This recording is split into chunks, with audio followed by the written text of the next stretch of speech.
Fire Emblem has been one of the central texts in my life, so much that I have a YouTube channel dedicated to the franchise that has gained a humble following. And while I certainly enjoy making the content I do, especially unit introspections, I do feel it is important to do the community right by platforming the wonderful world of FE ROM hacks.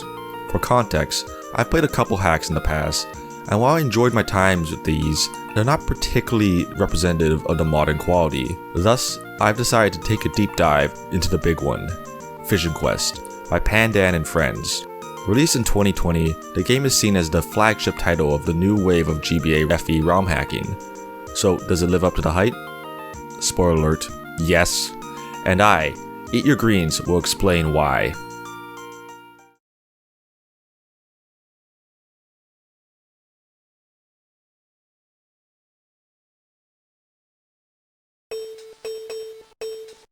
One of the themes that Vision Quest immediately imprints onto the player is the importance of choice. Now that may seem like a fairly obvious and silly thing to bring up given Fire Emblem's fixation on the "your choices really matter" mantra in recent titles. However, Vision Quest hits different in that it really puts a responsibility on the player to weigh their options accordingly in order to see Storage and Company to victory. While the game starts fairly basic with its side objectives at first, I quickly found myself under legitimate pressure in deciding which side objectives I want to complete. A good example of this is Chapter 4, where you're hit with pretty much everything in the kitchen sink that Vision Quest wants you to consider. There are houses that brigands will destroy, a recruitable enemy, a chest that is screaming at you to be opened, and gems scattered about to be stolen by your thief. Prioritizing one objective puts you at risk of missing out on the others. Obviously a new unit is a new unit, and this axe looks cool, but I failed to save this home and straight up forgot about snatching this gem, a decision which came back to bite me, as I'll explain later. This idea of contemplating on what you should focus your attention on is repeated often in Vision Quest's map design. A chapter will occasionally make you divert your advance, if not because an objective catches your eye, then because a patch of enemies seems a bit too cumbersome for you to deal with at that moment. Speaking of which, the enemy quality in the hack is quite formidable. I played on the normal difficulty, which is the recommended setting, and found that there are few instances where even your better units are honestly one-rounding generics. The opposing forces are positioned intently with the directive to be a worthwhile hindrance to your own progress, and thus deserve your respect. Many of the Armor Knights are actually stationary, and while that sounds like a meme at first, they fulfill their purpose of actively choking vital passageways, as well as giving a cohesive enemy identity to themselves, which is something I actually appreciate. Much of the mercs and merms have enough speed that only my fastest units can double them. Archers are actually threatening and will kill my stupid flyers. Your army really doesn't have any great res bots, so mages doing magic damage is legitimately troublesome. Reinforcements, like in most FEs, are often threats too, though thankfully they are usually very clearly telegraphed. Although that didn't stop me from completely ignoring them and cursing myself later. Overall, you will find yourself overwhelmed by the red units, and yeah, there are times that I may hazard to say a chapter is a bit overtuned. While that can be annoying, it reinforces a couple things. You have to really respect the enemies, and use your best tools to clear them out. Or you take the L and accept that you can't feasibly take on the opposing force with what you have at the moment, and miss out on that chest, or even keep a unit death. Though, don't get too caught up on the latter, as Vision Quest is designed to be an Iron Man friendly game. It features a large cast of fairly decent replacement units that can pick up the job that a fallen comrade may have left. Additionally, there are nice peace of mind features such as a preps armory that sells basic weapons and a heal staff. All that being said, the power of the enemy can be offset by the awesome tools your own team can obtain. The standard irons you can buy in preps won't hold a torch to some of the special weaponry in this game. One of the standout elements of Vision Quest is its wide array of unique weapons, some familiar to FE while others being more novel. The individual strength of some of these instruments can greatly augment a unit's power and swing a combat forecast in your favor, specifically effective weaponry. For example, you can obtain weapons effective against mages, which is just awesome. In addition, there is also a suite of personal weapons for many units, something to keep in mind if you plan on training some of the standouts. With all that being said, you only get a limited supply of these items, so once again, the opportunity cost is something that always has to be considered. Combat items are not even the most important limited resource tool you'll have, however. That title goes to your movement staves. which you get in the early game. Starting from Chapter 4, you gain access to a 15-use warp, followed by a 15-use rescue in Chapter 6, and both can be used right away. Initially, when presented with these items, I thought, that's cool, I'll save them for the kill boss maps. But really, the game gives you 15 uses for a reason. I really enjoy this implementation of movement staves, since it allows for greater extension of strategies. For example, this purge monk was really annoying me to my wit's end, so I warped in someone and dispatched him. Probably one of the more short-sighted decisions I could have made, but hey, 15 uses. This is also true for backup strats, with having rescue available as an emergency bailout, which, to be honest, is something I would often employ after doing some of the most half-baked warp skips. While having access to this much warp this early may seem over-centralizing, the game is smartly designed around it. Your warp range for the longest time will be locked at 5, and objectives are placed in such a way that works into the limitation. It makes warp into another tool to consider and not just the only one you pick in every situation. Real quick, before we move on, I just want to note that you're going to want to investigate these flashing tiles here.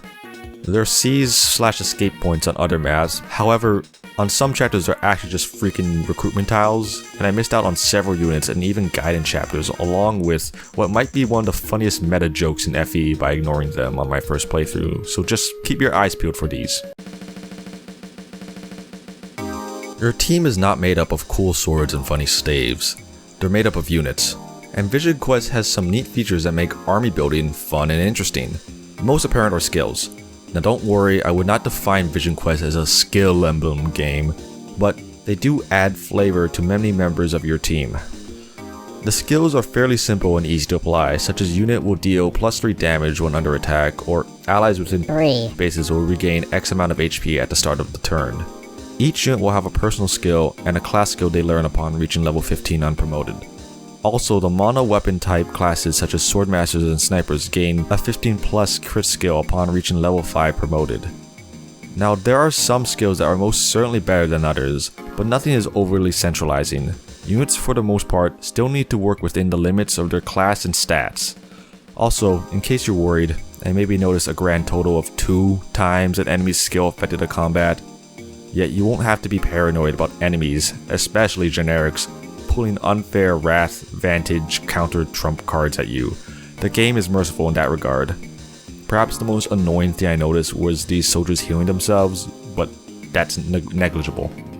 Additionally, depending on whether or not a unit is mounted or footlock, they have the canto or shove skill respectively. That's right, you can do shove chains. Now, I know I said there isn't an over-centralizing skill, but there is. It's reposition. I mean, of course you're going to deploy a unit for repo. For whatever reason, the first unit who joins with it is a flyer. It's a little overpowered in my opinion, but hey, it's fun. Enough about skills, let's talk about the classes. Vision Quest's class balance is quite great. So much so that it's almost not really a factor when looking at what units I wanted to deploy. That may be pretty sacrilege if you're familiar with how FE class balance usually turns out, but let me explain. Obviously someone on a mount in a vacuum is going to be better than a 5-move loser, but you'll find often that that's not the case. The first horse unit you get is a growth unit, and yeah, he comes with a cool sword, but it will take effort for him to get going, and frankly, that didn't come to fruition for me. Your first flyer is bogged down by the obscene amount of enemy archers, which limits what airspaces she's allowed to venture into.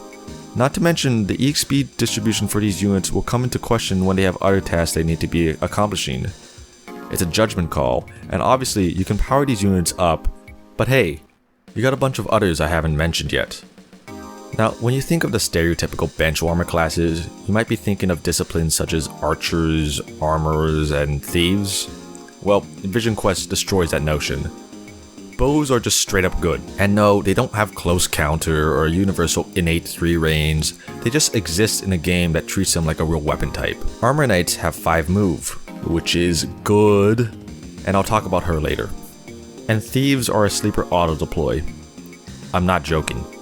Thievery in Vision Quest is one of the quintessential cornerstones to your success. Not only are there a lot of chests, but a ludicrous amount of stealables. No, those gems are not there just to make you feel cute for using your thief. You need funds. Your budget is pretty tight in this hack, and you don't have Daddy Hayden giving you gold dumps either. So a lot of your money will be coming from whatever teal gems you can plunder.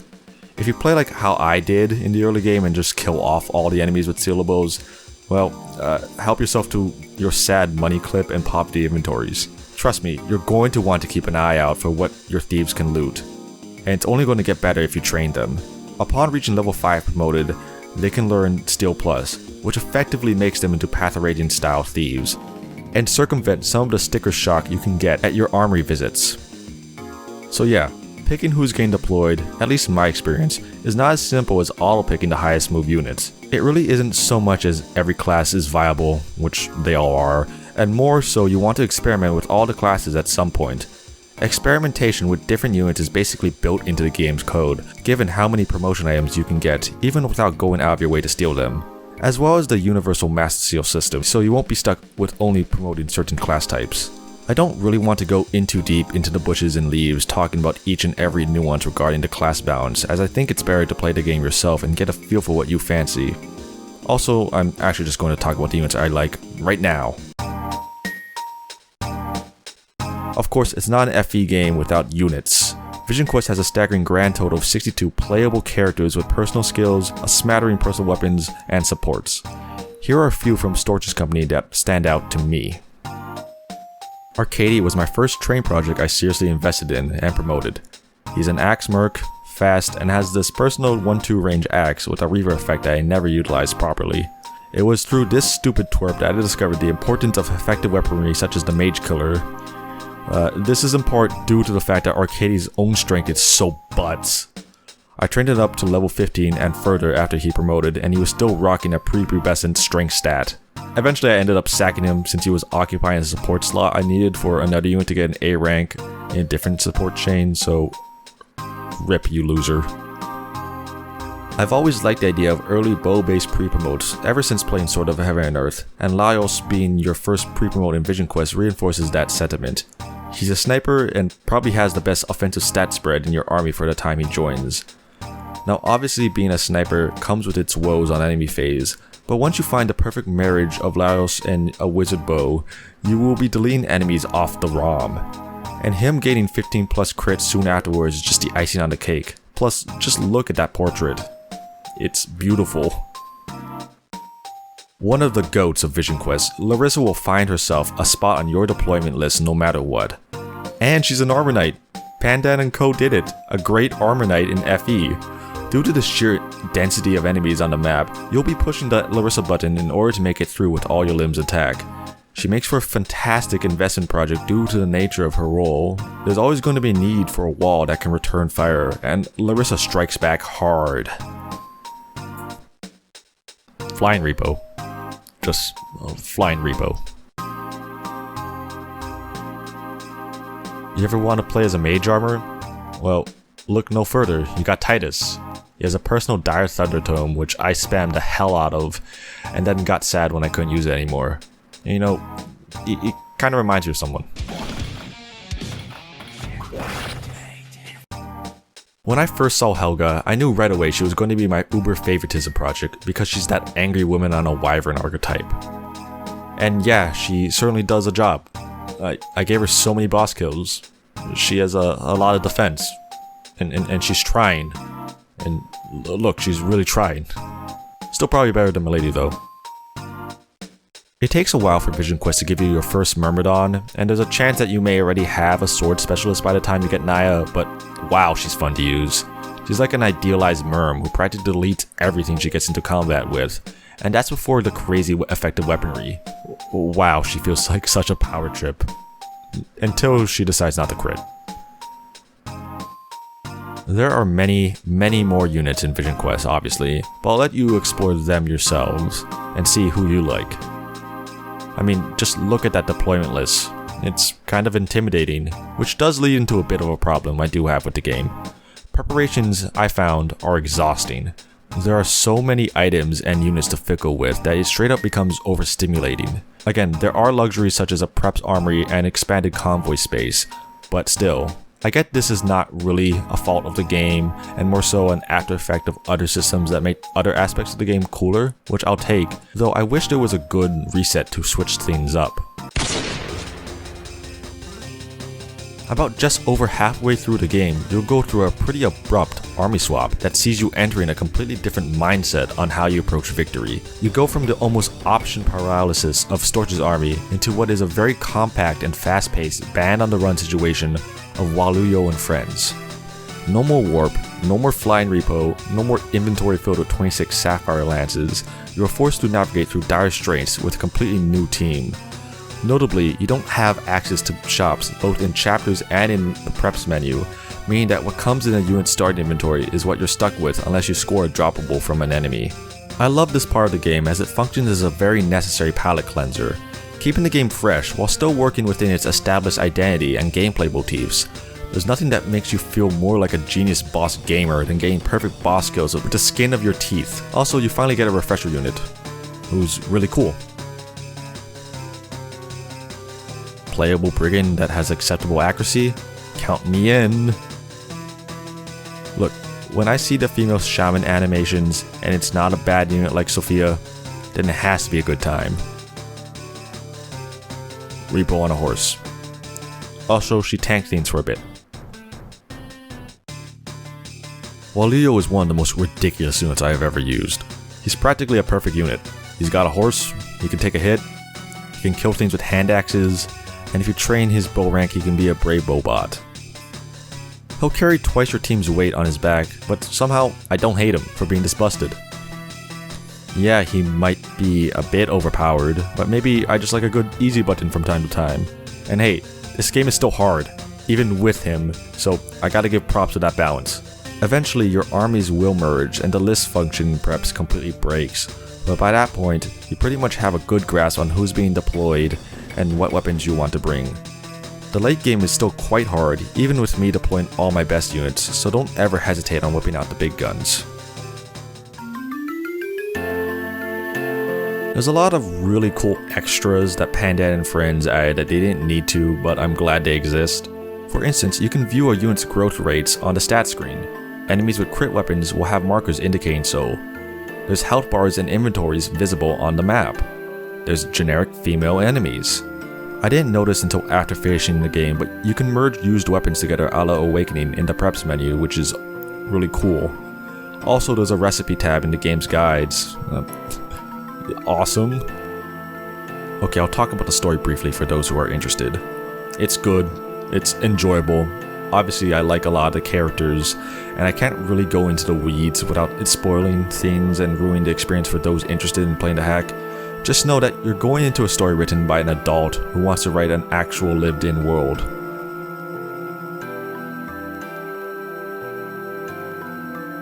But don't get me wrong, there's plenty of hokey bits here and there, and along with an almost insufferable amount of Fire Emblem jokes. Serious talk time. Now I can't sing all the praises of Vision Quest without bringing up its usage of a certain derogatory term. It's a racial slur directed at indigenous populations and is often overlooked because of its usage in other cases. However, there's no question on the intent of its function in the story, with it being used against the indigenous coded nations within the lore. Yes, it is spoken through the mouths of the bad guys. However, I don't think that justifies featuring a historically offensive slur that brings trauma to many when you simply could have went without. Now, I don't know Pandan personally, and I'm willing to give him the benefit of the doubt that he was just honestly unaware of the consequences of using the word. Our sense of inclusivity was vastly different even back in 2020. Although I do want to highlight this problem in what is otherwise a stellar game. Hey, music. How do I say this? I don't particularly like a lot of the music in this hack. Now, I'm not a ROM hacking expert. I don't understand how difficult it can or cannot be to port music into FE ROMs, but some of the score selections are truly baffling.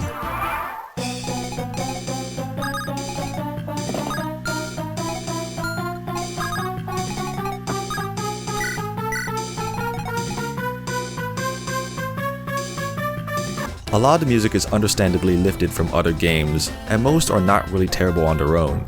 However, when you're sitting for over 40 minutes pondering on what your next action will be, hearing Cosmic Wall from Sonic Adventure 2 can get very obnoxious.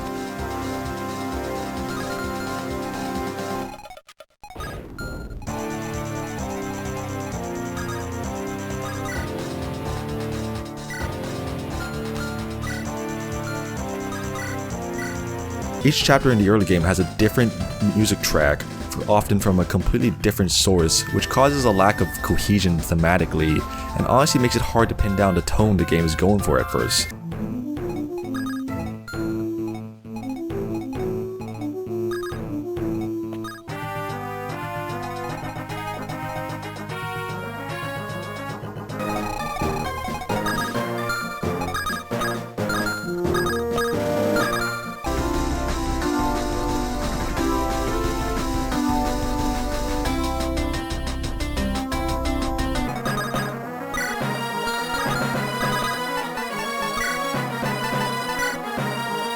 And this problem permeates through the rest of the game.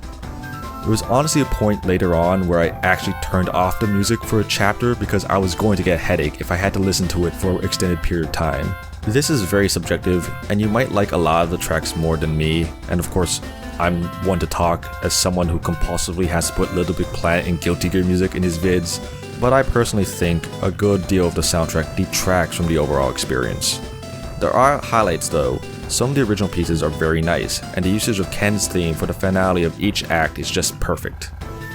There is one other concern regarding Vision Quest that I want to address, and that is the matter of its length. There's no beating around the bush. It's over 40 chapters long. It took me just shy of 40 hours to beat the game, and that's with missing out on a few guidance. Now, if you've seen any of my non-scripted Let's Plays, you know that I'm not the fastest player ever, so your times will vary, but there's no doubt that the time commitment will be a major turnoff for those considering whether or not they want to pick up the game, especially as an entry to ROM hacking. To assuage this glaring problem, I will say that the experience is truly worth it. While I didn't go into detail on the story, you will feel that you've lived through a great war epic that expands an entire continent. And gameplay-wise, there are a few titles even amongst the mainline Fire Emblem series that made me feel as if I've been on such a deserved journey as Vision Quest did. This ROM hack made me feel big brain for using light runes. I got to purge enemies with a mage armor, and I got to summon chickens. You're not going to get this experience with mainline FE. There are genuine risks that are being taken here that intelligent systems aren't willing to take. Once you get into the groove, you'll find that Vision Quest is one of the most satisfying Fire Emblem games you can play. It rewards experimentation and exploration of its systems, and actually treats the player as someone who can make responsible and informed decisions. Not that I always do. I respect the hell out of this hack for pushing me to do new things, come up with different strategies, and grow as a player. Also, there's Flying Repo.